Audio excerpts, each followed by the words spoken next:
പുറപ്പാട് അധ്യായം 1. യാക്കോബിനോടുകൂടെ താന്താന്റെ കുടുംബസഹിതം മിസ്രൈമിൽ വന്ന ഇസ്രായേൽ മക്കളുടെ പേരുകൾ ആവിത്: രൂബേൻ, ഷിമിയോൻ, ലേവി, യഹൂദ, ഇസാഖാർ, സെബൂലൂൻ, ബെന്യാമീൻ, ദാൻ, നഫ്താലി, ഗാദ്, ആശേർ. യാക്കോബിന്റെ കടിപ്രദേശത്തു നിന്ന് ഉത്ഭവിച്ച ദേഹികൾ എല്ലാം കൂടെ 70 പേർ ആയിരുന്നു. യോസേഫോ മുൻപേ തന്നെ മിസ്രൈമിൽ ആയിരുന്നു. യോസേഫും സഹോദരന്മാരെല്ലാവരും ആ തലമുറയൊക്കെയും മരിച്ചു. ഇസ്രായേൽ മക്കൾ സന്താന സമ്പന്നരായി അത്യന്തം വർദ്ധിച്ചു പെരുകി ബലപ്പെട്ടു. ദേശം അവരെ കൊണ്ട് നിറഞ്ഞു. അനന്തരം യോസേഫിനെ അറിയാത്ത പുതിയൊരു രാജാവ് മിസ്രൈമിൽ ഉണ്ടായി. അവൻ തൻ്റെ ജനത്തോട്, ഇസ്രായേൽ ജനം നമ്മേക്കാൾ ബാഹുല്യവും ശക്തിയുമുള്ളവരാകുന്നു.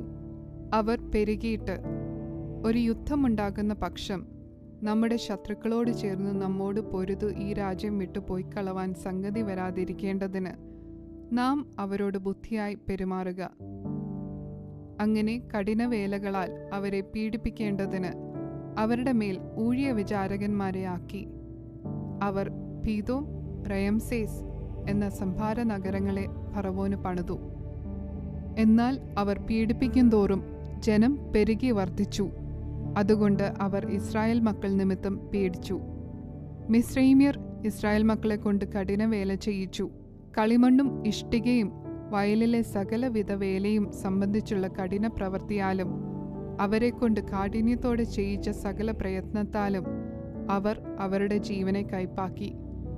എന്നാൽ മിസ്രൈം രാജാവ് ഷിപ്ര എന്നും പൂവ എന്നും പേരുള്ള എബ്രായ സൂതികർമ്മിണികളോട്, എബ്രായ സ്ത്രീകളുടെ അടുക്കൽ നിങ്ങൾ സൂതികർമ്മത്തിന് ചെന്ന് പ്രസവശയ്യയിൽ അവരെ കാണുമ്പോൾ കുട്ടി ആണാകുന്നു എങ്കിൽ നിങ്ങൾ അതിനെ കൊല്ലണം, പെണ്ണാകുന്നു എങ്കിൽ ജീവനോടിരിക്കട്ടെ എന്ന് കൽപ്പിച്ചു.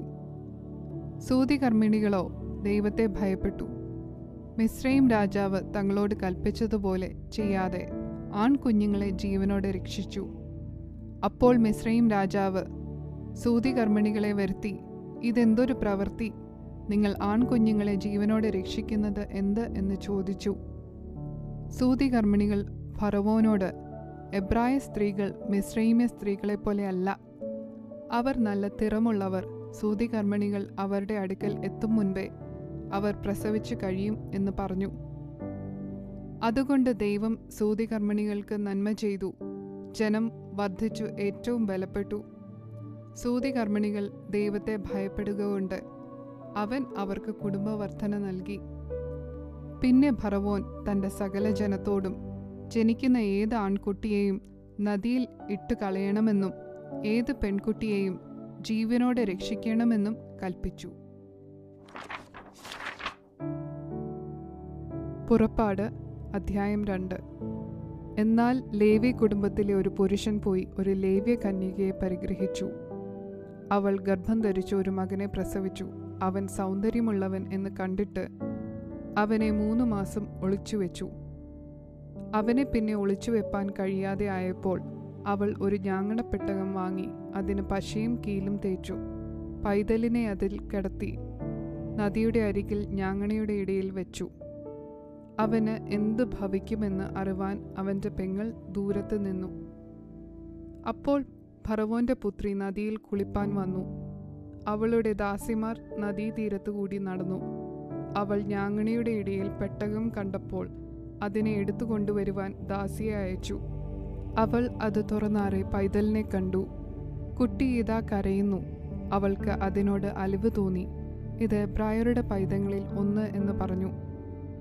അവൻ്റെ പെങ്ങൾ ഫറവോന്റെ പുത്രിയോട്, ഈ പൈതലിന് മുല കൊടുക്കേണ്ടതിന് ഒരു എബ്രായ സ്ത്രീയെ ഞാൻ ചെന്ന് വിളിച്ചു കൊണ്ടുവരണമോ എന്ന് ചോദിച്ചു. ഫറവോന്റെ പുത്രി അവളോട്, ചെന്നുകൊണ്ട് വരിക എന്ന് പറഞ്ഞു. കന്യക ചെന്നു പൈതലിൻ്റെ അമ്മയെ വിളിച്ചു കൊണ്ടുവന്നു. ഫറവോന്റെ പുത്രി അവളോട്, നീ ഈ പൈതലിനെ കൊണ്ടുപോയി മുല കൊടുത്ത് വളർത്തണം, ഞാൻ നിനക്ക് ശമ്പളം തരാം എന്ന് പറഞ്ഞു. സ്ത്രീ പൈതലിനെ എടുത്തു കൊണ്ടുപോയി മുല കൊടുത്ത് വളർത്തി. പൈതൽ വളർന്ന ശേഷം അവൾ അവനെ ഫറവോന്റെ പുത്രിയുടെ അടുക്കൽ കൊണ്ടുപോയി. അവൻ അവൾക്ക് മകനായി. ഞാൻ അവനെ വെള്ളത്തിൽ നിന്നും വലിച്ചെടുത്തു എന്ന് പറഞ്ഞ് അവൾ അവന് മോശെ എന്ന് പേരിട്ടു. ആ കാലത്ത് മോശ മുതിർന്ന ശേഷം അവൻ തൻ്റെ സഹോദരന്മാരുടെ അടുക്കൽ ചെന്നു അവരുടെ ഭാരമുള്ള വേല നോക്കി. തൻ്റെ സഹോദരന്മാരിൽ ഒരു എബ്രായനെ ഒരു മിസ്രൈമ്യൻ അടിക്കുന്നത് കണ്ടു. അവൻ അങ്ങോട്ടും ഇങ്ങോട്ടും നോക്കിയിട്ട് ആരും ഇല്ലെന്ന് കണ്ടപ്പോൾ മിസ്രൈമ്യനെ അടിച്ചു കൊന്ന് മണലിൽ മറവ് ചെയ്തു. പിറ്റേ ദിവസവും അവൻ ചെന്നപ്പോൾ 2 എബ്രായ പുരുഷന്മാർ തമ്മിൽ ശണ്ടയിടുന്നത് കണ്ടു.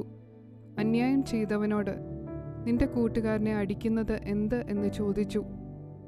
അതിന് അവൻ, നിന്നെ ഞങ്ങൾക്ക് പ്രഭുവും ന്യായാധിപതിയും ആക്കിയവൻ ആർ? മിസ്രൈമ്യനെ കൊന്നതുപോലെ എന്നെയും കൊല്ലുവാൻ ഭാവിക്കുന്നുവോ എന്ന് ചോദിച്ചു. അപ്പോൾ കാര്യം പ്രസിദ്ധമായി പോയല്ലോ എന്ന് മോശ പറഞ്ഞു പേടിച്ചു. ഫറവോൻ ഈ കാര്യം കേട്ടാറെ മോശയെ കൊല്ലുവാൻ അന്വേഷിച്ചു. മോശ ഫറവോന്റെ സന്നിധിയിൽ നിന്നും ഓടിപ്പോയി മിദ്യാൻ ദേശത്ത് ചെന്ന് പാർത്തു. അവൻ ഒരു കിണറ്റിനരികെയിരുന്നു. മിദ്യാനിലെ പുരോഹിതന് 7 പുത്രിമാർ ഉണ്ടായിരുന്നു. അവർ വന്ന് അപ്പൻ്റെ ആടുകൾക്ക് കുടിപ്പാൻ വെള്ളം കോരി തൊട്ടികൾ നിറച്ചു. എന്നാൽ ഇടയന്മാർ വന്ന് അവരെ ആട്ടിക്കളഞ്ഞു. അപ്പോൾ മോശ എഴുന്നേറ്റ് അവരെ സഹായിച്ചു അവരുടെ ആടുകളെ കുടിപ്പിച്ചു. അവർ തങ്ങളുടെ അപ്പനായ രഘുവേലിൻ്റെ അടുക്കൽ വന്നപ്പോൾ, നിങ്ങൾ ഇന്ന് ഇത്ര വേഗം വന്നത് എങ്ങനെ എന്ന് അവൻ ചോദിച്ചു. ഒരു മിസ്രൈമ്യൻ ഇടയന്മാരുടെ കയ്യിൽ നിന്ന് ഞങ്ങളെ വിടുവിച്ചു. ഞങ്ങൾക്ക് വെള്ളം കോരിത്തന്നു, ആടുകളെ കുടിപ്പിച്ചു എന്നവർ പറഞ്ഞു. അവൻ തൻ്റെ പുത്രിമാരോട്, അവൻ എവിടെ? നിങ്ങൾ അവനെ വിട്ടേച്ചു പോന്നതെന്ത്? ഭക്ഷണം കഴിപ്പാൻ അവനെ വിളിപ്പീൻ എന്ന് പറഞ്ഞു. മോശയ്ക്ക് അവനോടുകൂടെ പാർപ്പാൻ സമ്മതമായി. അവൻ മോശയ്ക്ക് തൻ്റെ മകൾ സിപ്പോറയെ കൊടുത്തു. അവൾ ഒരു മകനെ പ്രസവിച്ചു. ഞാൻ അന്യദേശത്ത് പരദേശിയായിരിക്കുന്നു എന്ന് അവൻ പറഞ്ഞു. അവന് ഗർഷോം എന്ന് പേരിട്ടു. ഏറെ നാൾ കഴിഞ്ഞിട്ട് മിസ്രയീം രാജാവ് മരിച്ചു. ഇസ്രായേൽ മക്കൾ അടിമവേല നിമിത്തം നെടുവീർപ്പിട്ട് നിലവിളിച്ചു. അടിമവേല ഹേതുവായുള്ള നിലവിളി ദൈവസന്നിധിയിൽ എത്തി. ദൈവം അവരുടെ നിലവിളി കേട്ടു. ദൈവം അബ്രഹാമിനോടും ഇസ്ഹാക്കിനോടും യാക്കോബിനോടും തനിക്കുള്ള നിയമവും ഓർത്തു. ദൈവം ഇസ്രായേൽ മക്കളെ കടാക്ഷിച്ചു. ദൈവം അറിഞ്ഞു.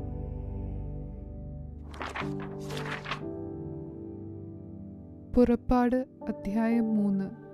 മോശ മിദ്യാനിലെ പുരോഹിതനും തൻ്റെ അമ്മായിയപ്പനുമായ യിത്രോവിൻ്റെ ആടുകളെ മേയിച്ചുകൊണ്ടിരുന്നു. അവൻ ആടുകളെ മരുഭൂമിക്ക് അപ്പുറത്ത് ദൈവത്തിൻ്റെ പർവ്വതമായ ഹോരേബ് വരെ കൊണ്ടുചെന്നു. അവിടെ യഹോവയുടെ ദൂതൻ ഒരു മുൾപ്പടപ്പിൻ്റെ നടുവിൽ നിന്ന് അഗ്നിജ്വാലയിൽ അവന് പ്രത്യക്ഷനായി. അവൻ നോക്കിയാറെ മുൾപ്പടർപ്പ് തീ പിടിച്ച് കത്തുന്നതും മുൾപ്പടർപ്പ് വെന്തു പോകാതിരിക്കുന്നതും കണ്ടു. മുൾപ്പടർപ്പ് വെന്തു പോകാതിരിക്കുന്ന ഈ വലിയ കാഴ്ച എന്തെന്ന് ഞാൻ ചെന്ന് നോക്കട്ടെ എന്ന് മോശ പറഞ്ഞു. നോക്കേണ്ടതിന് അവൻ വരുന്നത് യഹോവ കണ്ടപ്പോൾ ദൈവം മുൾപ്പടർപ്പിൻ്റെ നടുവിൽ നിന്നും അവനെ മോശെ മോശെ എന്ന് വിളിച്ചു. അതിന് അവൻ, ഇതാ ഞാൻ എന്ന് പറഞ്ഞു. അപ്പോൾ അവൻ, ഇങ്ങോട്ട് അടുക്കരുത്, നീ നിൽക്കുന്ന സ്ഥലം വിശുദ്ധ ഭൂമിയാകയാൽ കാലിൽ നിന്നും ചെരുപ്പഴിച്ചു കളക എന്ന് കൽപ്പിച്ചു. ഞാൻ അബ്രഹാമിൻ്റെ ദൈവവും ഇസാക്കിൻ്റെ ദൈവവും യാക്കോബിൻ്റെ ദൈവവുമായി നിന്റെ പിതാവിൻ്റെ ദൈവമാകുന്നു എന്നും അവൻ അരുളി ചെയ്തു. മോശ ദൈവത്തെ നോക്കുവാൻ ഭയപ്പെട്ടു മുഖം മൂടി. യഹോവ അരുളി ചെയ്തത്, മിസ്രയീമിലുള്ള എൻ്റെ ജനത്തിൻ്റെ കഷ്ടത ഞാൻ കണ്ടു. ഊഴിയ വിചാരകന്മാർ നിമിത്തമുള്ള അവരുടെ നിലവിളിയും കേട്ടു. ഞാൻ അവരുടെ സങ്കടങ്ങൾ അറിയുന്നു. അവരെ മിസ്രയീമരുടെ കയ്യിൽ നിന്നും വിടുവിപ്പാനും ആ ദേശത്തു നിന്ന് നല്ലതും വിശാലവുമായ ദേശത്തേക്ക്, പാലും തേനും ഒഴുകുന്ന ദേശത്തേക്ക്, കനാന്യർ, ഹിത്യർ, അമോര്യർ, പെരിസ്യർ, ഹിവ്യർ, യബൂസ്യർ എന്നവരുടെ സ്ഥലത്തേക്ക് അവരെ കൊണ്ടുപോകുവാനും ഞാൻ ഇറങ്ങി വന്നിരിക്കുന്നു. ഇസ്രായേൽ മക്കളുടെ നിലവിളി എൻ്റെ അടുക്കൽ എത്തിയിരിക്കുന്നു. മിസ്രയീമ്യർ അവരെ ഞെരുക്കുന്ന ഞെരുക്കവും ഞാൻ കണ്ടിരിക്കുന്നു. ആകയാൽ വരിക, നീ എൻ്റെ ജനമായ ഇസ്രായേൽ മക്കളെ മിസ്രയീമിൽ നിന്ന് പുറപ്പെടുവിക്കേണ്ടതിന് ഞാൻ നിന്നെ ഫറവോൻ്റെ അടുക്കൽ അയക്കും. മോശ ദൈവത്തോട്, ഫറവോൻ്റെ അടുക്കൽ പോകുവാനും ഇസ്രായേൽ മക്കളെ മിസ്രയീമിൽ നിന്ന് പുറപ്പെടുവിപ്പാനും ഞാൻ എന്തുമാത്രമുള്ളൂ എന്ന് പറഞ്ഞു. അതിന് അവൻ, ഞാൻ നിന്നോടുകൂടെ ഇരിക്കും. നീ ജനത്തെ മിസ്രയീമിൽ നിന്ന് കൂട്ടിക്കൊണ്ടുവരുമ്പോൾ നിങ്ങൾ ഈ പർവ്വതത്തിങ്കൽ ദൈവത്തെ ആരാധിക്കുമെന്നുള്ളത് ഞാൻ നിന്നെ അയച്ചതിന് അടയാളമാകും എന്ന് അരുളി ചെയ്തു. മോശെ ദൈവത്തോട്, ഞാൻ ഇസ്രായേൽ മക്കളുടെ അടുക്കൽ ചെന്നു നിങ്ങളുടെ പിതാക്കന്മാരുടെ ദൈവം എന്നെ നിങ്ങളുടെ അടുക്കൽ അയച്ചിരിക്കുന്നു എന്ന് പറയുമ്പോൾ അവൻ്റെ നാമം എന്തെന്ന് അവർ എന്നോട് ചോദിച്ചാൽ ഞാൻ അവരോട് എന്ത് പറയണം എന്ന് ചോദിച്ചു. അതിന് ദൈവം മോശയോട്, ഞാനാകുന്നവൻ ഞാനാകുന്നു, ഞാൻ ആകുന്നു എന്നുള്ളവൻ എന്നെ നിങ്ങളുടെ അടുക്കൽ അയച്ചിരിക്കുന്നു എന്നിങ്ങനെ നീ ഇസ്രായേൽ മക്കളോട് പറയണം എന്ന് കൽപ്പിച്ചു. ദൈവം പിന്നെയും മോശയോട് അരുളി ചെയ്തതെന്തെന്നാൽ, നീ ഇസ്രായേൽ മക്കളോട് ഇപ്രകാരം പറയണം, അബ്രഹാമിൻ്റെ ദൈവവും ഇസഹാക്കിൻ്റെ ദൈവവും യാക്കോബിൻ്റെ ദൈവവുമായി നിങ്ങളുടെ പിതാക്കന്മാരുടെ ദൈവമായ യഹോവ എന്നെ നിങ്ങളുടെ അടുക്കൽ അയച്ചിരിക്കുന്നു. ഇത് എന്നേക്കും എൻ്റെ നാമവും തലമുറ തലമുറയായി എൻ്റെ ജ്ഞാപകവും ആകുന്നു. നീ ചെന്ന് ഇസ്രായേൽ മൂപ്പന്മാരെ കൂട്ടി അവരോട്, അബ്രഹാമിൻ്റെയും ഇസഹാക്കിൻ്റെയും യാക്കോബിൻ്റെയും ദൈവമായി നിങ്ങളുടെ പിതാക്കന്മാരുടെ ദൈവമായ യഹോവ എനിക്ക് പ്രത്യക്ഷനായി കൽപ്പിച്ചത്, ഞാൻ നിങ്ങളെയും മിസ്രയീമിൽ അവർ നിങ്ങളോട് ചെയ്യുന്നതിനെയും സന്ദർശിക്കുന്നു. മിസ്രയീമിലെ കഷ്ടതയിൽ നിന്നും കനാന്യർ, ഹിത്യർ, അമോര്യർ, പെരിസ്യർ, ഹിവ്യർ, യബൂസ്യർ എന്നിവരുടെ ദേശത്തേക്ക്, പാലും തേനും ഒഴുകുന്ന ദേശത്തേക്ക് നിങ്ങളെ കൊണ്ടുപോകുവാൻ ഞാൻ നിശ്ചയിച്ചിരിക്കുന്നു എന്ന് പറക. എന്നാൽ അവർ നിന്റെ വാക്ക് കേൾക്കും. അപ്പോൾ നീയും ഇസ്രായേൽ മൂപ്പന്മാരും മിസ്രയീം രാജാവിൻ്റെ അടുക്കൽ ചെന്ന് അവനോട്, എബ്രായരുടെ ദൈവമായ യഹോവ ഞങ്ങൾക്ക് വെളിപ്പെട്ടു വന്നിരിക്കുന്നു. ആകയാൽ ഞങ്ങൾ 3 ദിവസത്തെ വഴി മരുഭൂമിയിൽ ചെന്ന് ഞങ്ങളുടെ ദൈവമായ യഹോവയ്ക്ക് യാഗം കഴിക്കട്ടെ എന്ന് പറവീൻ. എന്നാൽ മിസ്രയീം രാജാവ് ഭുജബലം കൊണ്ടല്ലാതെ നിങ്ങളെ പോകുവാൻ സമ്മതിക്കയില്ല എന്ന് ഞാൻ അറിയുന്നു. അതുകൊണ്ട് ഞാൻ എൻ്റെ കൈ നീട്ടി മിസ്രയീമിൻ്റെ നടുവിൽ ചെയ്യുവാനിരിക്കുന്ന അത്ഭുതങ്ങളെ കൊണ്ടൊക്കെയും അതിനെ ദണ്ഡിപ്പിക്കും. അതിൻ്റെ ശേഷം അവൻ നിങ്ങളെ വിട്ടയക്കും. ഞാൻ മിസ്രയീമ്യർക്ക് ഈ ജനത്തോട് കൃപ തോന്നുമാറാക്കും. നിങ്ങൾ പോരുമ്പോൾ വെറും കൈയായി പോരേണ്ടി വരികയില്ല. ഓരോ സ്ത്രീ താന്താൻ്റെ അയൽക്കാരത്തിയോടും വീട്ടിൽ അതിഥിയായി പാർക്കുന്നവളോടും വെള്ളിയാഭരണങ്ങളും പൊന്നാഭരണങ്ങളും വസ്ത്രങ്ങളും ചോദിച്ചു വാങ്ങി നിങ്ങളുടെ പുത്രന്മാരെയും പുത്രിമാരെയും ധരിപ്പിക്കുകയും മിസ്രയീമ്യരെ കൊള്ളയിടുകയും വേണം.